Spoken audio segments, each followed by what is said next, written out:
and to speak to school owners, school directors, head teachers, and other people who are in charge of schools for you to consider how your reports look like.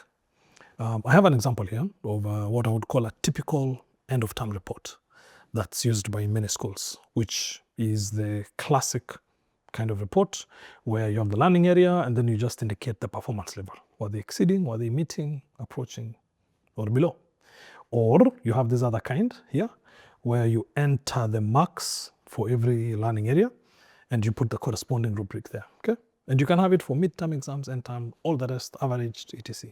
We do this all the time. This is okay. Now, my question would be, is this enough? Is this sufficient? The parents that you send it to, do they consider this sufficient? Does it leave more unanswered than answered?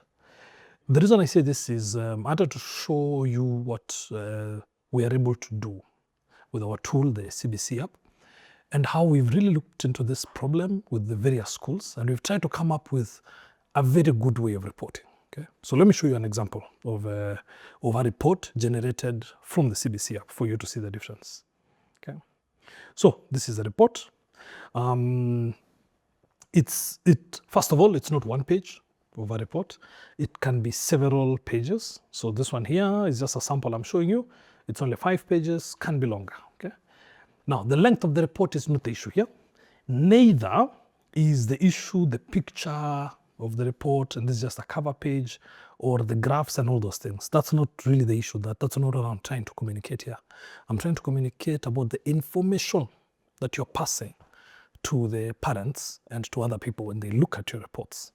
So let me start with what is contained in this report generated out of the CBC App for you to see what I mean by this and for you to determine whether it makes more sense to have a report that is of this quality as opposed to a report of another kind of quality. So let me start here with the cover page. So the cover page, you can have it in any way you like, with a child's photo, without the child's photo, containing any kind of detail you want. Okay, so that's there. Now, we do have what we call an overall performance part of the report. Here, we compare two things, the formative or the classroom assessments and also the summative assessments, which is the various exams, midterm exam and term exam. Okay, that's how we've defined summative assessment here.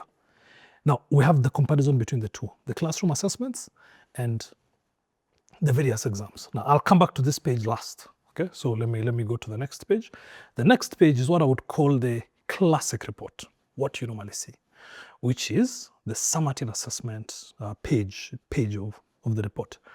So here you have the learning area. Then how many marks did you have in mathematics? 55 out of 100, or in English, 45 out of 50. That corresponds to 90%, which you can also see the performance level, EE1 or EE, whichever one that suits your level. So the app makes it very flexible for you to choose that. You can have more than one exam, the tune-up assessment, one midterm assessment, end-term assessment, the overall average. You can have the total marks, the average score, even class position, and any other detail that you might want. So it contains the summative assessment marks there very clearly. Okay. Now this other part, which is where I really want you to pay attention to, is the formative assessment side of the report. Now, what's formative assessment? In CBC, we have these assessments that we do continuously in class. They're actually required. And the records of these assessments need to be kept. And these assessments need to be tracked continuously as the time goes by. So let me give you an example. This teacher here kept this formative assessments of the learner, and let me use English as an example. We did a total of 30 assessments throughout the term, okay? 30 small classroom assessments. This learner exceeded expectations in one of them and was meeting expectations in 29 of them. Or let me use Christian religious education as another example. The learner scored 2.9, which corresponds to meeting expectations, okay? And then that's based on 16 formative assessments that were done. The learner was exceeding expectations in 0, meeting in 14, approaching in 2, below in 0. So you get an idea about how the learner is doing. So we have this record of the formative assessments.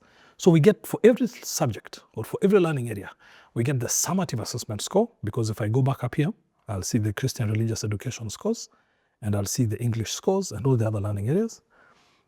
And you're able to compare both. So that's the essence of the page at the top here. You see this page here?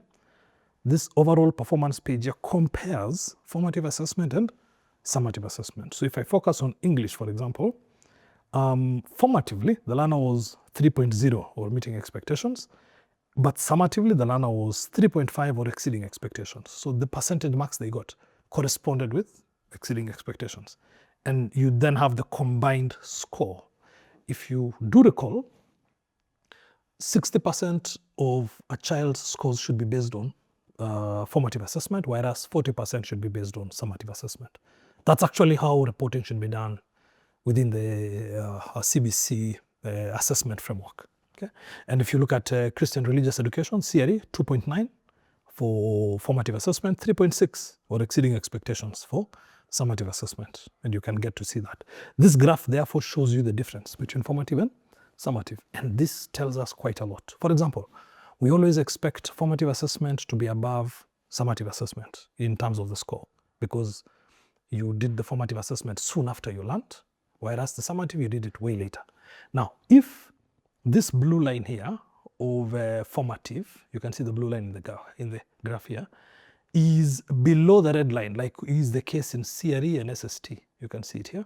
Okay, that tells us something. That tells us either we did not, either there was an issue with the exam, or either the teacher was not very diligent in keeping the formative assessment records, or the learner performed, extraordinarily. Either way, it leads us to try and investigate something. So creating those comparisons between formative and summative has yielded a lot of advantages as far as helping us to understand what's going on here.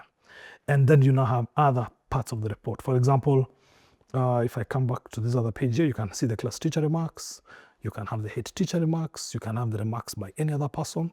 You even have what you call report stickers. Stickers are just visual ways of qualitatively talking about the learner. Like you can see here, the learner seems to be an honest learner, a thorough thinker, and seems to be improving. So some kind of upward momentum. And you can have other things, your school stamp and the rest.